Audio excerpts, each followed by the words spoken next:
Assalamualaikum everyone. This video is a demonstration to find the dimensions of any question. Like here we are given Newton's gravitational law. Here F is equals to g m1 upon m2 is equals to r squared. So the first step is we're going to recognize the symbols.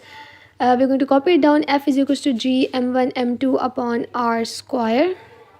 Now here F is force, as F itself tells us, and g is gravitational constant. m1 and m2 are masses and r square is the radius.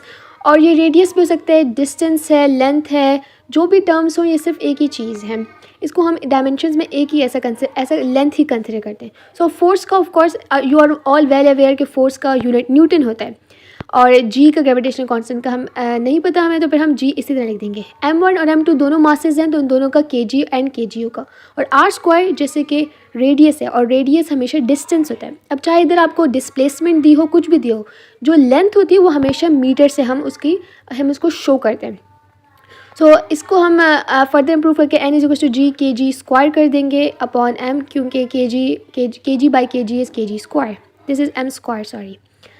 So here we are now moving to the next step. हमें g की value नहीं पता, सो हम उस g को LHS पे लिखेंगे left hand side पर, और बाकी सारी वैल्यूज़ को उधर ले जाएंगे. अब जैसे हमारे इधर पास न्यूटन था, न्यूटन के साथ नीचे डिनोमिनेटर मीटर स्क्वायर था, वो ऊपर आ गया, और kg ऊपर था तो वो नीचे आ गया जब हम उसको सबको राइट हैंड साइड पे लेके आए. अब now every one of you know that कि जो न्यूटन है, न्यूटन किसके इक्वल होता है. न्यूटन, आपको ये बात हमेशा याद रहनी चाहिए कि न्यूटन जो है वो K G metre per second square के इक्वल होता है. You need to remember this always. So इसको अब हम इधर सब्सटीट्यूट कर देंगे K G metre upon second square, और इसके साथ मीटर पर के जी स्क्वायर, मीटर स्क्वायर पर के जी स्क्वायर तो वैसे जैसा था तो वैसे ही हमने एज इट इज़ कॉपी किया. ये जो मैंने लिखा है ये न्यूटन का है और उसके साथ जो ऑलरेडी क्वेश्चन में था वो हमने नीचे कॉपी कर दिया. नाउ हम नेक्स्ट स्टेप पे इसको हम सिंप्लीफाई करेंगे, लेकिन जिस तरह मीटर स्क्वायर है 2 + 1, तो ये हमारे पास हो जाएगा मीटर क्यूब हो जाएगा, और सेकंड स्क्वायर वैसे के वैसे ही आएगा. और के जी स्क्वायर है तो इसको हम ओपन कर लेंगे के जी बाई के जी, एंड एक के जी से एक के जी कैंसिल हो गया. So we got this metre cube upon second square, and K G cancel चुका है तो we have only got 1 kg.